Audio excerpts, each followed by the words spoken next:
कहानी के पिछले भाग में महादेव की लीला अपने चरम पर थी।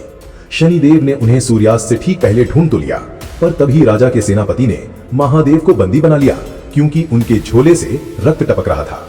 नमस्कार दोस्तों, एक बार फिर आपका स्वागत है विटी वायर हिंदी में। सैनिकों ने जब महादेव के झोले को खोलकर देखा तो उसमें उनके राजकुमारों के कटे हुए सिर थे।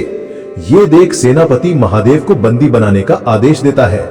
शनिदेव उन्हें रोकने का प्रयास करते हैं, पर महादेव उन्हें रोक देते हैं। वे कहते हैं, इन्हें अपना कर्म करने दो, और शनि, अभी सूर्यास्त में समय है, तो तुम मुझ पर अपनी वक्र दृष्टि बनाए रखना। महादेव को राजा के सामने लाया जाता है। राजा उन्हें देखते हैं और कहते हैं, भेष तपस्वी का और कर्म हत्यारे का, इसके साथ भी वही किया जाए जो इसने मेरे पुत्र के साथ किया है।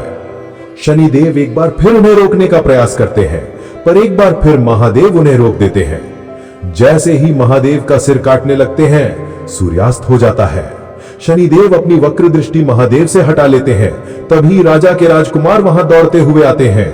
उन्हें देखकर राजा महादेव से क्षमा मांगकर उन्हें मुक्त कर देता है। शनिदेव हाथ जोड़कर महादेव से कहते हैं कि मैं आपकी इस लीला का अर्थ समझ गया कि शक्ति के साथ जिम्मेदारियां भी आती हैं। मुझे ये सीख देने के लिए आपको कितने कष्ट उठाने पड़े, मुझे क्षमा करें महादेव। महादेव कहते हैं, जो सीखता है उसे क्षमा मांगने की आवश्यकता नहीं होती शनि। यही तुम्हारे वक्र दृष्टि का फल है। जो सीखेगा और उचित मार्ग पर चलेगा उसका कोई अहित नहीं होगा। तुम्हारी दृष्टि उसका जीवन बदल देगी। इसलिए सोच समझकर अपनी वक्र दृष्टि का उपयोग करना। और अंतर्ध्यान होकर कैलाश लौट जाते हैं। इंद्रदेव अपना पद वापस पाने के लिए सूर्य लोक जाते हैं और सूर्यदेव को चुनौती देते हैं। वे कहते हैं, यदि आप असुरों की उद्दंडता का कोई समाधान नहीं निकाल सकते तो देवराज का पद त्याग कर मुझे वापस सौंप दें। ये सुनकर सूर्यदेव क्रोधित हो जाते हैं और इंद्रदेव की इस चुनौती को स्वीकार कर लेते हैं। सूर्यदेव चंद्रलोक चंद्रदेव से मिलने जाते हैं और उन्हें अपनी योजना बताते हैं, और चंद्रदेव को सूर्यलोक लेकर आते हैं। इंद्रदेव चंद्रदेव का अपमान करते हैं कि जो रात्रि में विचरण करता है वो क्या असुरों की समस्या का हल बनेगा।